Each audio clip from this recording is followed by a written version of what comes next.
ನಮಸ್ಕಾರ ವೀಕ್ಷಕರೇ, ನಿಮಗೆಲ್ಲರಿಗೂ ನನ್ನ ಯೂಟ್ಯೂಬ್ ಚಾನಲ್ಗೆ ಸ್ವಾಗತ. ನಿನ್ನೊಲವಿನ ಆಸರೆಯಲ್ಲಿ ಭಾಗ 44. ಸಾನು, ನೀನು ತುಂಬ ಚೆನ್ನಾಗಿದ್ದಿ. ಅವಳ ಕೆನ್ನೆಗಳು ಉಬ್ಬಿದ್ದವು. ಇದನ್ನ ನನಗೊಬ್ಬಳಿಗೆ ಹೇಳಿದ್ಯೋ ಅಥವಾ? ಅವಳು ಮಾತು ಮುಗಿಸುವುದರಲ್ಲಿ ವೇದಾಂತ್ ಅವಳ ಮಾತನ್ನು ತನ್ನ ತುಟಿಗಳಿಂದ ತಡೆದಿದ್ದ. ಯಾವುದೋ ಸುಂದರವಾದ ಅರೆಬಿರಿದ ಪುಷ್ಪವೊಂದನ್ನು ತುಟಿಗೊತ್ತಿಕೊಂಡ ಅನುಭವ ವೇದಾಂತ್ಗೆ. ತುಟಿಯ ಜೇನಿನ ಮಧುರ ಅನುಭವ. ಅರೆಕ್ಷಣ ಅವನಿಗೆ ಸ್ವರ್ಗ ಎನಿಸಿತ್ತು. ಸ್ಪೆಷಲ್ ಏನಾದರೂ ಇದೆಯಾ? ನನ್ನ ಕಣ್ಣಲ್ಲಿ ಕಣ್ಣಿಟ್ಟು ನೋಡಿ ಹೇಳು. ನಾನು ನಿನಗೆ ಬೇಡ ಅಂತ. ಆವತ್ತೇ ನಾನು ನಿನ್ನ ಬಿಟ್ಟು ದೂರ ಹೋಗ್ತೀನಿ. ವೇದಾಂತ್, ಸನ್ನಿಧಿ ಇಬ್ಬರು ಒಂದೊಮ್ಮೆಯೂ ಪರಸ್ಪರ ಐ ಲವ್ ಯು ಎಂದು ಹೇಳಿರಲಿಲ್ಲ. ಆದರೆ ತಮ್ಮ ಇಬ್ಬರ ಮಧ್ಯೆ ಫ್ರೆಂಡ್ಶಿಪ್ಗಿಂತಲೂ ಮಿಗಿಲಾದ ಸಂಬಂಧವಿದೆ ಎಂಬುದು ಇಬ್ಬರಿಗೂ ಅರ್ಥವಾಗಿತ್ತು. ವೇದಾಂತ್ ಅವಳನ್ನು ತನ್ನ ಮನೆಗೆ ಕರೆದೊಯ್ದು ತನ್ನ ತಾಯಿಯ ಮುಂದೆ ಸನ್ನಿಧಿಯ ಮೇಲೆ ತನಗಿದ್ದ ಒಲವನ್ನು ವ್ಯಕ್ತಪಡಿಸಿದ್ದ ಕೂಡ. ವೇದಾಂತ್ ಹೇಳಿದ್ದರಲ್ಲಿ ಅತಿಶಯೋಕ್ತಿ ಏನೂ ಇರಲಿಲ್ಲ. ಅವನ ಸೌಂದರ್ಯ ಮತ್ತು ಶ್ರೀಮಂತಿಕೆಗೆ ಮರುಳಾಗದ ಹುಡುಗಿಯರು ಯಾರೂ ಇಲ್ಲ ಎಂದು ಸನ್ನಿಧಿಗೆ ಚೆನ್ನಾಗಿ ಗೊತ್ತಿತ್ತು. ಸರಿಸುಮಾರು 1.5 ವರ್ಷಗಳ ವೇದಾಂತ್ನೊಂದಿಗಿನ ಒಡನಾಟದಿಂದಾಗಿ ಮಾತ್ರವಲ್ಲ, ಅವನ ಸ್ನೇಹ, ಗೆಳೆತನ, ಪ್ರೀತಿ ಎಲ್ಲವೂ ತನಗೊಬ್ಬಳಿಗೆ ಮೀಸಲು ಎಂಬುದು ಅವಳಿಗೂ ಸ್ಪಷ್ಟವಾಗಿ ಗೊತ್ತಾಗಿತ್ತು. ಮೊದಲು ಗೆಳೆತನ ಎಂದು ಶುರುವಾಗಿದ್ದು ಬರಬರುತ್ತಾ ಇಬ್ಬರು ಒಬ್ಬರನ್ನೊಬ್ಬರು ಬಿಟ್ಟಿರಲಾರದಂತಹ ಪರಿಸ್ಥಿತಿಗೆ ಬಂದು ಬಿಟ್ಟಿದ್ದರು. ಅದು ಇಬ್ಬರಿಗೂ ಸ್ಪಷ್ಟವಾಗಿ ಗೊತ್ತಿತ್ತು. ಅದೇ ಕಾರಣದಿಂದ ತನಗೆ ಯಾವುದೇ ಕಷ್ಟ, ತೊಂದರೆ ಉಂಟಾದಾಗ ಮೊದಲು ಅವನ ನೆನಪಾಗುತ್ತಿತ್ತು ಸನ್ನಿಧಿಗೆ. ಅವನಿಗೆ ಕರೆ ಮಾಡುತ್ತಿದ್ದಳು. ಅವನು ಅಷ್ಟೇ. ತನಗೆ ಎಷ್ಟೇ ಕೆಲಸದ ಗಡಿಬಿಡಿ ಇದ್ದರೂ, ಬ್ಯುಸಿ ಇದ್ದರೂ, ಅವಳ ಮೇಲೆ ಮುನಿಸಿಕೊಂಡಿದ್ದರೂ ಅವಳು ಕರೆ ಮಾಡಿದ ತಕ್ಷಣವೇ ಅವಳ ಮೇಲೆ ಅವನಿಗಿದ್ದ ಮುನಿಸು ದೂರವಾಗುತ್ತಿತ್ತು. ವೇದಾಂತ್ ತಕ್ಷಣವೇ ಅವಳತ್ತ ಬಂದು ಬಿಡುತ್ತಿದ್ದ. ಅವಳಿಗೆ ಸಹಾಯ ಮಾಡುತ್ತಿದ್ದ. ಸನ್ನಿಧಿಯೇ ಮೊದಲು ತನ್ನಲ್ಲಿ ಐ ಲವ್ ಯು ಎಂದು ಹೇಳಲಿ ಎಂದು ವೇದಾಂತ್ಗೆ ಆಸೆ ಇದ್ದರೆ, ಸನ್ನಿಧಿಗೆ ಅವನೇ ತನಗೆ ವಿಶಿಷ್ಟವಾದ ರೀತಿಯಲ್ಲಿ ಲವ್ ಪ್ರಪೋಸ್ ಮಾಡಲಿ ಎಂಬ ಆಸೆ. ತನ್ನ ಮನದಲ್ಲಿರುವ ಭಾವನೆಯನ್ನು ಹತ್ತಿಕ್ಕಿಕೊಂಡು ಬೇಕೆಂದೇ ಅವನ ಕಾಲೆಳೆಯುವ ಉದ್ದೇಶದಿಂದ ತನಗವನಲ್ಲಿ ಆಸಕ್ತಿ ಇಲ್ಲ, ತಮ್ಮಿಬ್ಬರ ಮಧ್ಯೆ ಇರುವುದು ಬರೀ ಗೆಳೆತನ ಎಂಬರ್ಥದಲ್ಲಿ ಹೇಳಿದ್ದಳು ಸನ್ನಿಧಿ. ಆವತ್ತು ನಿಮ್ಮ ಮನೆಗೆ ಬಂದಿದ್ದಾಗ ನಿಮ್ಮ ಅಮ್ಮನ ಮುಂದೆ ನಿನ್ನ ಮರ್ಯಾದೆ ಕಳೆಯೋ ಮನಸ್ಸಾಗಲಿಲ್ಲ. ಅದಕ್ಕಾಗಿ ಏನೂ ಹೇಳಿಲ್ಲ ಅಂದ ಮಾತ್ರಕ್ಕೆ ನಾನು ನಿನ್ನ ಪ್ರೀತಿಸ್ತೀನಿ ಅಂತ ಅರ್ಥ ಮಾಡ್ಕೊಂಡ್ಯಾ? ನಮ್ಮ ಮನೆಯಲ್ಲಿ ಅದಕ್ಕೆಲ್ಲ ಆಸ್ಪದ ಇಲ್ಲ ಅಂತ ಮೊದಲೇ ಹೇಳಿದ್ದೀನಲ್ಲ. ನಮ್ಮ ಪಪ್ಪ ಹೇಳಿರುವ ಹುಡುಗನನ್ನ ನಾನು ಮದುವೆಯಾಗೋದು. ಸನ್ನಿಧಿ ವೇದಾಂತ್ ಬಳಿ ಹೇಳಿದಳು. ವೇದಾಂತ್, ಪಾಪ ಹುಡುಗಿ ಬೆಳಗಿನಿಂದ ನೊಂದುಕೊಂಡು ಆಗ ಸಂಭವಿಸಿದ ಕಹಿ ಘಟನೆಯಿಂದಾಗಿ ಅತ್ತುಕೊಂಡು ಬೇಜಾರಲ್ಲಿದ್ದಾಳೆಂದು ಅವಳನ್ನು ರೇಗಿಸಲು ಹೋಗಿರಲಿಲ್ಲ. ಆದರೆ ಸನ್ನಿಧಿ ತನ್ನನ್ನು ರೇಗಿಸುತ್ತಿದ್ದಾಳಲ್ಲ. ತನ್ನನ್ನು ನೋಡುವಾಗ ಅವಳ ಕಣ್ಣುಗಳು ಅರಳುತ್ತವೆ. ಅವಳ ಕಣ್ಣುಗಳಲ್ಲಿ ಅನುರಾಗದ ಅಲೆಗಳನ್ನು ತಾನೇ ಗುರುತಿಸಿರಲಿಲ್ಲವೇ? ಈಗ ಬೇಕೆಂದೇ ತನ್ನನ್ನು ಕೆಣಕುತ್ತಿದ್ದಾಳೆ ಎಂದು ವೇದಾಂತ್ಗೆ ಅರಿವಾಗಿತ್ತು. ಇಂದು ಅವಳನ್ನು ಸುಮ್ಮನೆ ಬಿಡಬಾರದು ಎಂಬ ನಿರ್ಧಾರಕ್ಕೆ ಬಂದು ಬಿಟ್ಟಿದ್ದ. ತಾನಾಗಿಯೇ ಒದಗಿ ಬಂದ ಸುಸಂದರ್ಭವನ್ನು ತಾನೇಕೆ ಕಳೆದುಕೊಳ್ಳಬೇಕು? ಅವಳನ್ನು ರೇಗಿಸುವ ಉದ್ದೇಶದಿಂದ ಹೇಳಿದ ವೇದಾಂತ್. ಹೌದಾ? ಹಾಗಾದರೆ ನಾನು ಹೇಳ್ತೀನಿ ಕೇಳಿಸ್ಕೊ. ಬಡಪೆಟ್ಟಿಗೆ ಈ ಹುಡುಗಿ ನನ್ನ ಬುಟ್ಟಿಗೆ ಬೀಳೋಲ್ಲ ಅಂತ ಗೊತ್ತಾಯ್ತು. ಅದಕ್ಕೆ ನಾನು ಸ್ವಲ್ಪ ನಾಟಕ ಮಾಡಬೇಕಾಯ್ತು. ಅದಕ್ಕಾಗಿ ನಿಂಗೆ ನಂಬಿಕೆ ಬರಬೇಕು ಅಂತಾನೆ ಮನೆಗೆ ಕರ್ಕೊಂಡು ಹೋಗಿ ಅಮ್ಮನ ಮುಂದೆ ಹಾಗೆ ಹೇಳಿರೋದು ಎಂದು ಹೇಳಿ ನಕ್ಕಾಗ ಸನ್ನಿಧಿ ನಂಬಲಾರದವಳಂತೆ ಅವನನ್ನೇ ನೋಡಿದಳು. ಈಗ ನೀನೇ ಹೇಳಿದ್ಯಲ್ಲ, ನಮ್ಮಿಬ್ಬರ ಮಧ್ಯೆ ಫ್ರೆಂಡ್ಶಿಪ್ಗಿಂತ ಹೆಚ್ಚು ಏನೂ ಇಲ್ಲ ಅಂತ. ಹೇಳಿದ ಹಾಗೆ ನಿನ್ನತ್ರ ಒಂದು ವಿಷಯ ಹೇಳೋದನ್ನೇ ಮರೆತು ಬಿಟ್ಟಿದ್ದೆ. ನಿನ್ನೆ ತಾನೇ ಡ್ಯಾಡಿ ಅವರ ಫ್ರೆಂಡ್ ಮಗಳ ಫೋಟೋ ಕಳುಹಿಸಿದ್ರು. ಈ ಹುಡುಗಿ ನಿಂಗೆ ಇಷ್ಟ ಆದರೆ ಹೇಳು, ಈ ಹುಡುಗಿಯನ್ನೇ ನಮ್ಮ ಮನೆ ಸೊಸೆ ಮಾಡಿಕೊಳ್ಳೋಣ ಅಂತ ಹೇಳಿದ್ರು. ಹುಡುಗಿ ನೋಡೋಕೆ ತುಂಬ ಮುದ್ದಾಗಿದ್ದಾಳೆ. ನೀನು ನನ್ನ ಬೆಸ್ಟ್ ಫ್ರೆಂಡ್ ತಾನೆ. ಅದಕ್ಕೆ ನಿಂಗೆ ತೋರಿಸಿ ಅವಳ ಬಗ್ಗೆ ನಿನ್ನ ಸಜೆಷನ್ ಕೇಳೋಣ ಅಂತ ನನ್ನ ಸೆಲ್ಫೋನ್ನಲ್ಲಿ ಅವಳ ಫೋಟೋ ಇಟ್ಕೊಂಡಿದ್ದೀನಿ. ತಾಳು, ನಿಂಗೂ ತೋರಿಸ್ತೀನಿ. ಫೋಟೋ ನೋಡಿ ಅವಳು ಚೆನ್ನಾಗಿದ್ದಾಳ, ನನಗೆ ಸೂಟ್ ಆಗ್ತಾಳಾ ಅಂತ ಅವಳ ಬಗ್ಗೆ ಕಮೆಂಟ್ ಮಾಡಿ ಹೇಳು ಎಂದು ಹೇಳಿ ತನ್ನ ಸೆಲ್ಫೋನ್ ತೆಗೆದು ಅದರಲ್ಲಿದ್ದ ಯುವತಿಯೊಬ್ಬಳ ಫೋಟೋವನ್ನು ಅವಳ ಮುಂದೆ ಹಿಡಿದ ವೇದಾಂತ್. ನಿಜ ಹೇಳಬೇಕೆಂದರೆ ಅವನ ಮಾತಿನಿಂದ ಅವಳಿಗೆ ಚಿಕ್ಕಮಟ್ಟಿನ ಆಘಾತವಾಗಿತ್ತು. ಅಂದರೆ ವೇದಾಂತ್ ತನ್ನನ್ನು ನಿಜವಾಗಿಯೂ ಪ್ರೀತಿಸುತ್ತಿಲ್ಲವೇ? ಅವನು ತನಗೆ ಮಾಡುತ್ತಿರುವ ಸಹಾಯವೆಲ್ಲ ಬರೀ ಫ್ರೆಂಡ್ಶಿಪ್ಗೋಸ್ಕರವೇ? ನಂಬಲೇ ಸಾಧ್ಯವಾಗುತ್ತಿಲ್ಲ ಸನ್ನಿಧಿಗೆ. ಹಾಗಾದರೆ ಅವನು ಬರೀ ಟೈಮ್ ಪಾಸ್ಗೋಸ್ಕರ ತನ್ನ ಹಿಂದೆ ಹೀಗೆ ಸುತ್ತುತ್ತಿರುವುದಾ? ಅವನ ನಯವಾದ ಮಾತುಗಳಿಗೆ, ಸೌಂದರ್ಯಕ್ಕೆ, ಅವನ ನಿರ್ಮಲವಾದ ಹೃದಯ, ಶ್ರೀಮಂತಿಕೆಗೆ ತಾನು ಮನಸೋತು ಅವನನ್ನು ತನಗರಿವಿಲ್ಲದೆ ಪ್ರೀತಿಸತೊಡಗಿದ್ದೇನಾ? ಅವನಂದು ತನ್ನ ತಾಯಿಯ ಮುಂದೆ ಹೇಳಿದ್ದೆಲ್ಲ ಬರೀ ಬೂಟಾಟಿಕೆಯ ಮಾತೆ. ಯೋಚಿಸುತ್ತಿದ್ದವಳಿಗೆ ಆ ಫೋಟೋ ನೋಡುವ ಮನಸ್ಸಿರಲಿಲ್ಲ. ಆದರೂ ಸಹಜ ಕುತೂಹಲದಿಂದ ವೇದಾಂತ್ನ ಸೆಲ್ಫೋನ್ನಲ್ಲಿದ್ದ ಆ ಯುವತಿಯ ಫೋಟೋವನ್ನು ನೋಡಿದಳು. ಅವಳ ಮನಸ್ಸಲ್ಲಾಗುತ್ತಿದ್ದ ಮಾನಸಿಕ ತುಮುಲವನ್ನು ಸೂಕ್ಷ್ಮವಾಗಿ ಗಮನಿಸುತ್ತಿದ್ದ ವೇದಾಂತ್ ತನ್ನ ಮನಸ್ಸಿನೊಳಗೆ ನಗುತ್ತಿದ್ದ. ಆ ಯುವತಿ ಆಧುನಿಕ ರೀತಿಯಲ್ಲಿ ಡ್ರೆಸ್ ಮಾಡಿಕೊಂಡಿದ್ದಳು, ನೋಡಲು ಚೆನ್ನಾಗಿದ್ದಳು. ಆದರೆ ಅದಕ್ಕೆ ಕಾರಣ ಅವಳು ಮಾಡಿಕೊಂಡಿದ್ದ ನವೀನ ಮಾದರಿಯ ಕೇಶವಿನ್ಯಾಸ. ಮುಖಕ್ಕೆ ವಿಪರೀತವಾಗಿ ಅಲಂಕಾರ ಮಾಡಿಕೊಂಡಿದ್ದಳು. ಅದರಲ್ಲಿ ಸೌಂದರ್ಯ ತಜ್ಞೆಯ ಕೈಚಳಕ ಇದೆ ಎಂದು ಯಾರು ಬೇಕಾದರೂ ಹೇಳಬಹುದು. ಅವಳು ತೊಟ್ಟಿದ್ದ ಬಟ್ಟೆ ತುಂಬಾ ದುಬಾರಿ ಬೆಲೆಯದು ಎಂದು ಮೊದಲ ನೋಟಕ್ಕೆ ಅನಿಸಿತ್ತು ಸನ್ನಿಧಿಗೆ. ಅಲ್ಲದೆ ಕಿವಿಯಲ್ಲಿ ಮತ್ತು ಕತ್ತಿನಲ್ಲಿ ಕಣ್ಣು ಕೋರೈಸುವಂತಹ ವಜ್ರದ ಆಭರಣ ತೊಟ್ಟಿದ್ದಳು. ಅವಳದು ಸಹಜ ಸೌಂದರ್ಯವಲ್ಲ, ನವೀನ ಮಾದರಿಯ ಕೇಶವಿನ್ಯಾಸದಲ್ಲಿ ಅವಳ ಸೌಂದರ್ಯ ಎದ್ದು ಕಾಣುತ್ತಿರುವುದು ಎಂದು ಅವಳಿಗನಿಸಿತು. ಆದರೆ ಅವಳು ಶ್ರೀಮಂತರ ಪುತ್ರಿ ಎಂದು ಗೊತ್ತಾದಾಗ ಸನ್ನಿಧಿಯ ಮುಖ ಬಾಡಿತು. ಮಾತ್ರವಲ್ಲ, ವೇದಾಂತ್ನ ತಂದೆಯೇ ತನ್ನ ಗೆಳೆಯನ ಮಗಳನ್ನು ತಮ್ಮ ಮನೆ ಸೊಸೆಯನ್ನಾಗಿ ಮಾಡಿಕೊಳ್ಳಬೇಕೆಂದುಕೊಂಡಿದ್ದಾರೆಂದರೆ ಮುಂದೆ ಊಹಿಸಲೇ ಸಾಧ್ಯವಾಗುತ್ತಿಲ್ಲ ಸನ್ನಿಧಿಗೆ. ಅವಳಿಗೆ ಬವಳಿ ಬಂದಂತಾಗಿತ್ತು. ಅವಳಿಗರಿವಿಲ್ಲದಂತೆ ಅವಳ ಕಣ್ಣುಗಳು ತುಂಬಲಾರಂಭಿಸಿದ್ದವು.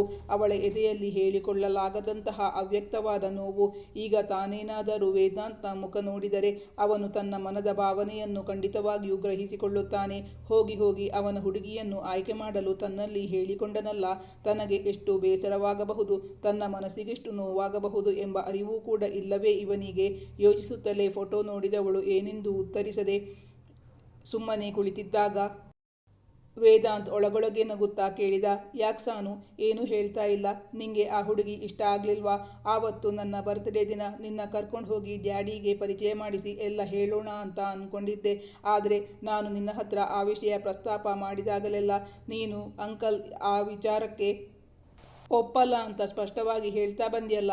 ನೀನು ಎಸ್ ಅಂತ ಹೇಳದೆ ನಾನು ಹೇಳಿ ಏನು ಪ್ರಯೋಜನವೂ ಇಲ್ಲ ಅಲ್ವಾ? ಒಂದ್ಸಲ ಡ್ಯಾಡಿನ ಮೀಟ್ ಮಾಡೋಕೆ ಬಾ ಅಂತ ಹೇಳಿದ್ರು. ನೀನು ನಿಮ್ಮಪ್ಪನ್ನ ಮೀಟ್ ಮಾಡೋಕೆ ನನಗೆ ತುಂಬ ಭಯ ಆಗುತ್ತೆ, ನಾನು ಬರಲ್ಲ ಅಂತ ಹಿಂದೇಟು ಹಾಕ್ತಾ ಬಂದೆ. ಅಷ್ಟರಲ್ಲಿ ಡ್ಯಾಡಿ ಈ ಹುಡುಗಿಯನ್ನ ಸೆಲೆಕ್ಟ್ ಮಾಡಿ ಇಟ್ಕೊಂಡಿದ್ದಾರೆ. ನಾನಿನ್ನು ನನ್ನ ಅಭಿಪ್ರಾಯ ಹೇಳಿಲ್ಲ. ನೀನು ಎಸ್ ಅಂದರೆ ಡ್ಯಾಡಿಗೆ ಹೇಳಬೇಕು. ವೇದಾಂತ್ ಹೇಳಿದಾಗ ಸನ್ನಿಧಿ ತೊಳಲಾಡಿಕೊಂಡಳು. ಆ ಹುಡುಗಿಯನ್ನು ನೋಡಿ ಹುಡುಗಿ ಚೆನ್ನಾಗಿಲ್ಲ ಬೇಡ ಎಂದು ಹೇಳಿದರೆ ತಾನು ಅಸೂಯೆಯಿಂದ ಹಾಗೆ ಹೇಳುತ್ತಿದ್ದೇನೆ ಎಂದು ಅವನು ಅಂದುಕೊಳ್ಳಬಹುದು. ನಿಂಗೊತ್ತಾ ಸಾನು, ಜಲಸಿ ದೈ ನೇಮ್ ಈಸ್ ವುಮೆನ್ ಅಂತ ಒಂದು ಗಾದೆ ಮಾತಿದೆ ಅಂತ 1 ಗಂಟೆ ಲೆಕ್ಚರ್ ಹೊಡೆಯಬಹುದು. ಅವಳು ಚೆನ್ನಾಗಿದ್ದಾಳೆ ಎಂದು ಒಪ್ಪಿಕೊಂಡರೆ ಹಾಗಾದರೆ ಅವಳನ್ನೇ ಮದುವೆ ಆಗ್ತೀನಿ ಅಂತ ಡ್ಯಾಡಿ ಹತ್ತಿರ ಹೇಳ್ತೀನಿ ಅಂದರೆ ಅವನಿಂದ ಆ ಮಾತುಗಳನ್ನು ಕೇಳಲು ಅವಳಿಗೆ ಇಷ್ಟವೇ ಇಲ್ಲ. ಒಂದು ವೇಳೆ ಹಾಗಂದರೆ ತನ್ನ ಹೃದಯ ಒಡೆದು ಚೂರು ಚೂರಾಗಬಹುದು. ತನ್ನ ಕಣ್ಣಿಂದ ಜಾರುತ್ತಿದ್ದ ಕಂಬನಿಯನ್ನು ತೊಡೆದುಕೊಳ್ಳಲು ಅಶಕ್ತಳಾದ ಸನ್ನಿಧಿ ಅವನಿಗೆ ಏನೂ ಉತ್ತರಿಸದೆ ಮುಖ ತಿರುಗಿಸಿಕೊಂಡು ಕಾರಿನ ಕಿಟಕಿಯ ಮೂಲಕ ಹೊರಗೆ ನೋಡತೊಡಗಿದಳು. ಕಣ್ಣೀರಿನಿಂದ ಆವೃತವಾದ ಅವಳ ಕಣ್ಣಿಗೆ ಎಲ್ಲವೂ ಅಸ್ಪಷ್ಟವಾಗಿ ಕಾಣುತ್ತಿತ್ತು. ಅವಳ ಜೀವನದಂತೆಯೇ. ಈಗಾಗಲೇ ಅವಳನ್ನು ಸೂಕ್ಷ್ಮವಾಗಿ ಗಮನಿಸುತ್ತಿದ್ದ ವೇದಾಂತ್ಗೆ ತನ್ನ ಹುಡುಗಿ ತುಂಬಾ ನೊಂದುಕೊಂಡಿದ್ದಾಳೆಂದು ಅರಿವಾಗಿತ್ತು. ಇನ್ನು ಅವಳನ್ನು ಕಾಡಿಸುವುದರಲ್ಲಿ ಅರ್ಥವಿಲ್ಲ. ಅವನು ಕುಳಿತಲ್ಲಿಂದ ಬಾಗಿ ಅವಳ ಮುಖವನ್ನು ತನ್ನತ್ತ ತಿರುಗಿಸಿಕೊಂಡ. ಅವಳ ಕಣ್ಣುಗಳಿಂದ ಕಣ್ಣೀರ ಬಿಂದುಗಳು ಅವಳ ದುಂಡು ಕೆನ್ನೆಯ ಮೇಲೆ ಉರುಳುತ್ತಿತ್ತು. ವಾಟ್ ಸಾನು, ಅಳ್ತಾ ಇದ್ದೀಯಾ? ನೀನು ನನ್ನ ರೇಗಿಸಿರೋದಕ್ಕೆ ನಾನು ನಿನ್ನ ರೇಗಿಸಿದ್ದಷ್ಟೇ. ಡ್ಯಾಡಿ ಆ ಹುಡುಗಿಯನ್ನ ನನಗೆ ಹೇಳಿರೋದು ಸತ್ಯ. ಆದರೆ ನಾನಾಗಲೇ ನಮ್ಮಿಬ್ಬರ ವಿಷಯ ಹೇಳಿದ್ದೀನಿ. ಸದ್ಯದಲ್ಲೇ ನಿನ್ನ ಕರ್ಕೊಂಡು ಬಂದು ತೋರಿಸ್ತೀನಿ ಅಂತ ಡ್ಯಾಡಿಗೂ ಹೇಳಿದ್ದೀನಿ. ನಿಂಗೆ ಇನ್ನೊಂದು ವಿಚಾರ ಗೊತ್ತಾ? ನಾನು ಹೇಳೋ ಮೊದಲೇ ನಮ್ಮಮ್ಮ ನಮ್ಮಿಬ್ಬರ ವಿಚಾರ ಡ್ಯಾಡಿಗೂ ಹೇಳಿದ್ದಾರೆ. ನಿನ್ನ ಆದಷ್ಟು ಬೇಗ ಮೀಟ್ ಮಾಡಿಸ್ಬೇಕು. ನಾನು ಆ ಹುಡುಗಿನ ನೋಡಬೇಕು ಅಂತ ಡ್ಯಾಡಿನೂ ಹೇಳಿದ್ದಾರೆ. ನೀನ್ಯಾಕೆ ಡ್ಯಾಡಿನ ನೋಡೋಕೆ ಅಷ್ಟೊಂದು ಭಯಪಡ್ತೀಯೋ ಅಂತ ನನಗೆ ಅರ್ಥ ಆಗ್ತಾ ಇಲ್ಲ. ನಿನ್ನ ಜೊತೆ ನಾನು ಇರ್ತೀನಿ, ಧೈರ್ಯ ಮಾಡಿ ನನ್ನ ಜೊತೆ ಬಾ.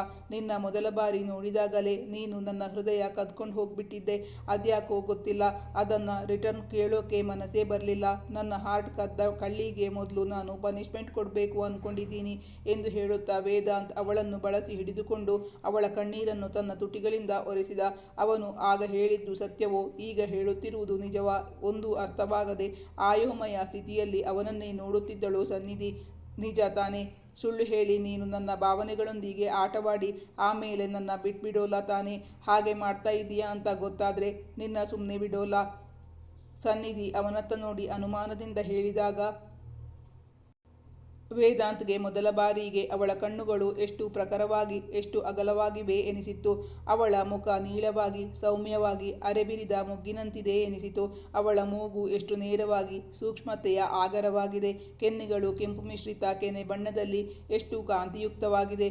ಕೊಂಚ ದೊಡ್ಡದಾದರೂ ರಸವತ್ತಾದ ಆ ಅಚ್ಚ ಗುಲಾಬಿ ರಂಗು ತುಂಬಿದಂತಿರುವ ಆ ಬಾಯಿ ಎಷ್ಟು ಸುಂದರವಾಗಿದೆ. ಬಾಗಿದ ಹುಬ್ಬು, ಹರವಾದ ಹಣೆ, ಅದರಲ್ಲಿನ ಚಿಕ್ಕ ಕೆಂಪು ಬಿಂದಿ, ಹಣೆಯ ಮೇಲಿದ್ದ ಗುಂಗುರು ಮುಂಗುರುಳು, ನೀಳವಾದ ಕತ್ತಿನ ನುಣುಪು, ಯೌವನ ತುಂಬಿ ತುಳುಕುತ್ತಿದ್ದ ಮಾಟವಾದ ದೇಹಸಿರಿ. ಅವಳಂದು ಧರಿಸಿದ್ದ ಕಡುನೀಲಿ ಬಣ್ಣದ ಚೂಡಿದಾರದಲ್ಲಿ ಅವಳ ದೇಹಸಿರಿ ಎದ್ದು ಕಾಣುತ್ತಿತ್ತು. ತಲೆ ಕೂದಲನ್ನು ಬಾಚಿ ನೀಟಾಗಿ ಎತ್ತಿ ಕಟ್ಟಿದ್ದಳೇನೋ, ಆದರೆ ಆಗ ಆದ ಜಗಳದಿಂದಲೋ ಅಥವಾ ಗಾಳಿಗೆ ಅವಳ ಮುಂಗುರುಳು ಹಾರಾಡುತ್ತಿತ್ತು, ಅದರಿಂದಲೋ ಅವಳ ಮುಖಕ್ಕೆ ವಿಶೇಷ ಶೋಭೆಯನ್ನು ತಂದಿದ್ದು. ಇಂದು ಸನ್ನಿಧಿ ಅವನ ಕಣ್ಣಿಗೆ ಅಪೂರ್ವ ಸುಂದರಿಯಂತೆ ಕಾಣಿಸಿದಳು. ಅವಳ ಸೌಂದರ್ಯವನ್ನು ತನ್ನ ಕಣ್ಣುಗಳಿಂದ ಆಸ್ವಾದಿಸುತ್ತಿದ್ದ ವೇದಾಂತ್, ತನ್ನನ್ನೇ ದಿಟ್ಟಿಸಿ ನೋಡುತ್ತಿದ್ದ ವೇದಾಂತ್ನತ್ತ ಗಿಡಿಗಣ್ಣ ನೋಟ ಬೀರಿದಳು ಸನ್ನಿಧಿ. ಅವಳ ಮುಖದಲ್ಲಿ ಅಸಮಾಧಾನ ಎದ್ದು ಕಂಡಾಗ ಅವನ ಮುಖದಲ್ಲಿ ಹೂ ನಗುವೊಂದು ಲಾಸ್ಯವಾಡಿತು. ಸಾನು, ನೀನು ತುಂಬ ಚೆನ್ನಾಗಿದ್ದಿ, ವೇದಾಂತ್ ಹೇಳಿದಾಗ ಅವಳು ಅವನ ಕಣ್ಣುಗಳನ್ನೇ ದಿಟ್ಟಿಸಿದಳು. ಕೆನ್ನೆಗಳು ಉಬ್ಬಿದವು. ಇದನ್ನ ನಂಗೊಬ್ಬಳಿಗೆ ಹೇಳಿದ್ಯೋ ಅಥವಾ ಈಗ ತಾನೇ ಫೋಟೋ ತೋರಿಸಿದ್ಯಲ್ಲ ಆ ಹುಡುಗಿ ಹತ್ರನೂ ಹೇಳಿ ಅವಳ ಜೊತೆನೂ ಫ್ಲರ್ಟ್ ಮಾಡ್ತಾ ಇದ್ದೀಯೋ? ಅವಳು ಮಾತು ಮುಗಿಸುವುದರಲ್ಲಿ ವೇದಾಂತ್ ಅವಳ ಮಾತನ್ನು ತನ್ನ ತುಟಿಗಳಿಂದ ತಡೆದಿದ್ದ. ಯಾವುದೋ ಸುಂದರವಾದ ಅರೆಬಿರಿದ ಪುಷ್ಪವೊಂದನ್ನು ತುಟಿಗೊತ್ತಿಕೊಂಡ ಅನುಭವ ವೇದಾಂತ್ಗೆ. ಅವಳ ತುಟಿಯ ಜೇನಿನ ಮಧುರ ಅನುಭವ ಅರೆಕ್ಷಣ ಅವನಿಗೆ ಸ್ವರ್ಗೀಯವೆನಿಸಿತ್ತು. ಸನ್ನಿಧಿ ಕೊಸರಾಡಿ ಅವನಿಂದ ದೂರ ಸರಿದಳು. ಹೋಗು, ಹಾಗೆಲ್ಲ ಮಾಡಬೇಡ. ಇವತ್ತು ಈಗ ತಾನೇ ನೀನು ಹೇಳಿದ್ಯಲ್ಲ ಆ ಮಾತುಗಳನ್ನು ಕೇಳಿದ್ಮೇಲೆ ನಂಗ್ಯಾಕೋ ನಿನ್ಮೇಲೆ ಡೌಟ್ ಬರ್ತಾ ಇದೆ. ಇನ್ಮುಂದೆ ನಿನ್ನ ಫ್ರೆಂಡ್ಶಿಪ್ ಬಿಡಬೇಕು ಅನ್ನಿಸ್ತಾ ಇದೆ, ಸಿಟ್ಟಿನಿಂದ ಹೇಳಿದಳು. ಅವಳಿಗೆ ಉತ್ತರಿಸುವ ಸ್ಥಿತಿಯಲ್ಲಿರಲಿಲ್ಲ ವೇದಾಂತ್. ಅವನು ಯಾವುದೋ ಸ್ವರ್ಗಲೋಕದಲ್ಲಿ ವಿಹರಿಸುತ್ತಿರುವಂತೆ ಅನಿಸಿತ್ತು. ತಾನು ಸನ್ನಿಧಿಯನ್ನು ಮೀಟ್ ಮಾಡುವ ತನಕ ಒಬ್ಬೊಂಟಿಗ ಹೆಣ್ಣಿನ ಸವಿ ಬಲ್ಲವನಲ್ಲ, ತಾಯಿಯ ವಾತ್ಸಲ್ಯ ಬಿಟ್ಟು ಮತ್ತೇನನ್ನು ಅರಿಯದವನು. ಆದರೆ ಅವಳನ್ನು ಮೊದಲ ಬಾರಿ ಭೇಟಿಯಾದಾಗಲೇ ಅವಳು ನೇರವಾಗಿ ತನ್ನ ಎದೆಗೆ ಗುದ್ದಿಬಿಟ್ಟಿದ್ದಳು. ಆ ಮೂಲಕ ನೇರವಾಗಿ ತನ್ನ ಹೃದಯಕ್ಕೆ ಲಗ್ಗೆ ಇಟ್ಟು ಬಿಟ್ಟಿದ್ದಳು. ಆಗಲೇ ಮೊದಲ ಬಾರಿಗೆ ತನಗೆ ಹೆಣ್ಣಿನ ಸ್ಪರ್ಶ ಹೊಸ ಅನುಭವ. ಆ ಮೊದಲು ಅದೆಷ್ಟೋ ಹುಡುಗಿಯರು ತನ್ನ ಮೇಲೆ ಬಿದ್ದು ಮಾತಾಡಿಸಿದಾಗ ತಾನೇ ದೂರ ಸರಿದು ನಿಲ್ಲುತ್ತಿದ್ದ. ಏಕೆ? ಅವರೆಲ್ಲ ತನಗೆ ಬೇಡದ ಹುಡುಗಿಯರೆಂದಲ್ಲವೇ? ಬಾಲ್ಯದಲ್ಲಿ ತಾಯಿಯ ಮಡಿಲಲ್ಲಿ ಮಲಗಿದ್ದ ನೆನಪು ಮಸುಕು ಮಸುಕಾಗಿ ಮೂಡಿ ಬಂದಿತು. ಆಗ ತನಗೆ ದೊರೆಯುತ್ತಿದ್ದ ಹರ್ಷ, ಆನಂದ ಈಗ ಸನ್ನಿಧಿಯಿಂದ ತನಗೆ ದೊರೆಯುತ್ತಿದೆ. ಈಗ ಸನ್ನಿಧಿಯ ಸಾಮೀಪ್ಯ, ಅವಳ ಮೈಬಿಸುಪು ತನಗೆಷ್ಟು ಆನಂದಮಯ. ಹೌದು, ಅವನು ಹಿಂದಿನ ರಾತ್ರಿ 2 ಗಂಟೆ ತನಕವೂ ಕೆಲಸ ಮಾಡಿದ್ದ. ಇಂದು ಬೆಳಗ್ಗೆ 10 ಗಂಟೆಗೆ ಕಸ್ಟಮರ್ ಜೊತೆ ಮೀಟಿಂಗ್ ಕೂಡ ಇತ್ತು. ಆದರೆ ತನ್ನನ್ನು ಪ್ರೀತಿಸುತ್ತಿರುವ ಹುಡುಗಿ ಕಷ್ಟದಲ್ಲಿದ್ದಾಳೆ ಎಂದು ಗೊತ್ತಾದ ತಕ್ಷಣವೇ ಅವಳಿಗಾಗಿ ಓಡೋಡಿ ಬಂದಿದ್ದ ವೇದಾಂತ್. ಅದಕ್ಕೆ ಕಾರಣ, ಅವನು ಸನ್ನಿಧಿಯನ್ನು ಇನ್ನಿಲ್ಲದಷ್ಟು ಪ್ರೀತಿಸುತ್ತಿದ್ದ. ಅವಳು ಅವನ ಗೆಳತಿ ಮಾತ್ರವಲ್ಲ, ಹೃದಯದ ಒಡತಿ. ತನ್ನ ಜೀವನದಲ್ಲಿ ಏನೇ ಚಿಕ್ಕ ಪುಟ್ಟ ಘಟನೆಗಳು ನಡೆದರೂ ಅದನ್ನು ಅವಳೊಂದಿಗೆ ಹಂಚಿಕೊಳ್ಳಬೇಕು ಎಂದು ಅವನ ಮನಸ್ಸು ಬಯಸುತ್ತಿತ್ತು. ತನ್ನೊಂದಿಗೆ ಅವಳ ಇರವು ತನ್ನನ್ನು ಬೇರೆಯದೇ ಪ್ರಪಂಚಕ್ಕೆ ಕೊಂಡೊಯ್ಯುತ್ತಿದೆ ಎನಿಸಿತವನಿಗೆ. ಇದುವರೆಗೂ ತಾನು ಜೀವನದಲ್ಲಿ ಅನುಭವಿಸದಿದ್ದ ಸುಖ, ಸಂತೋಷ, ನೆಮ್ಮದಿ ಅವಳ ಸಾಮೀಪ್ಯದಿಂದ ತನಗೆ ದೊರೆಯುತ್ತಿದೆ ಎನಿಸಿತ್ತು ವೇದಾಂತ್ಗೆ. ಅದನ್ನು ಅವಳ ಮುಂದೆ ಬಣ್ಣಿಸಬೇಕು. ಆಗವಳು ತನ್ನನ್ನು ನಂಬಬಹುದು. ಬಹುಶಃ ತನ್ನ ತಂದೆಯ ಬಗ್ಗೆ ಅಂಕಲ್ ಹೇಳಿರಬಹುದು. ತನ್ನ ತಂದೆಗೆ ಹಿಂದೆ ಬೇರೊಬ್ಬ ಹೆಣ್ಣಿನ ಸಂಪರ್ಕ ಇತ್ತೆಂದು ಕೆಲವರು ಹೇಳುವುದು ಅವನ ಕಿವಿಗೂ ಬಿದ್ದಿತ್ತು. ಅದಕ್ಕಾಗಿ ಅವಳು ತನ್ನನ್ನು ಈಗ ಸಂಶಯದಿಂದ ನೋಡುತ್ತಿದ್ದಾಳ. ತನ್ನ ತಾಯಿ ಏನು ಕಡಿಮೆ? ಯಾರಿಗೆ ಕಡಿಮೆ? ತಂದೆಯೇಕೆ ಬೇರೆ ಹೆಣ್ಣು ಬಯಸಬೇಕು? ತಾನೇ ಈಗ ಬೇರೊಬ್ಬ ಹೆಣ್ಣಿನ ವಿಚಾರ ಅವಳ ಮುಂದೆ ಪ್ರಸ್ತಾಪಿಸಿ ಆಗಿದೆ. ಈಗ ಅವಳ ಸಂಶಯವನ್ನು ನಿವಾರಿಸಲು ಸಾಧ್ಯವೇ? ತಾನು ತನ್ನ ತಂದೆಯ ಹಾಗಿರಬಾರದು. ತನಗೆ ತನ್ನ ಸಾನು, ಸನ್ನಿಧಿಯೊಬ್ಬಳೇ ಸಾಕು. ಅವಳಿದ್ದರೆ ನಕ್ಷತ್ರಲೋಕ, ಆಗಸ, ಸ್ವರ್ಗ ಗೆದ್ದಂತೆ. ವೇದಾಂತ್ ಮನದಲ್ಲೇ ಯೋಚಿಸುತ್ತಿದ್ದ. ಅವನ ಮೌನವನ್ನು ಸನ್ನಿಧಿ ಅಪಾರ್ಥ ಮಾಡಿಕೊಂಡಳು. ವೀಕ್ಷಕರೇ, ನಾಳೆ ತನುವು ನಿನ್ನದು ಮನವು ನಿನ್ನದು ಕಥೆಯ ಮುಂದಿನ ಭಾಗ ಹಾಕ್ತೀನಿ. ಈ ಕಥೆಯ ಮುಂದಿನ ಭಾಗ ಮುಂದಿನ ಸಂಚಿಕೆಯಲ್ಲಿ ಮುಂದುವರಿಯುವುದು. ವೀಕ್ಷಕರೇ, ನಾನು ಹಾಕೋ ಕಥೆಗಳು ನಿಮಗೆ ಇಷ್ಟವಾಗಿದ್ದಲ್ಲಿ ನನ್ನ ಚಾನಲನ್ನು ಸಬ್ಸ್ಕ್ರೈಬ್ ಮಾಡಿ, ನನ್ನ ವಿಡಿಯೋವನ್ನು ಲೈಕ್ ಮಾಡಿ, ನಿಮ್ಮ ಆಪ್ತರಿಗೆ ನನ್ನ ವಿಡಿಯೋವನ್ನು ಶೇರ್ ಮಾಡಿ, ನಿಮ್ಮ ಅನಿಸಿಕೆ ಅಭಿಪ್ರಾಯಗಳನ್ನು ಕಮೆಂಟ್ ಮಾಡಿ ತಿಳಿಸೋದರ ಮೂಲಕ ನನಗೆ ಬೆಂಬಲ ವ್ಯಕ್ತಪಡಿಸಬೇಕಾಗಿ ವಿನಂತಿಸಿಕೊಳ್ಳುತ್ತೇನೆ. Thank you for watching.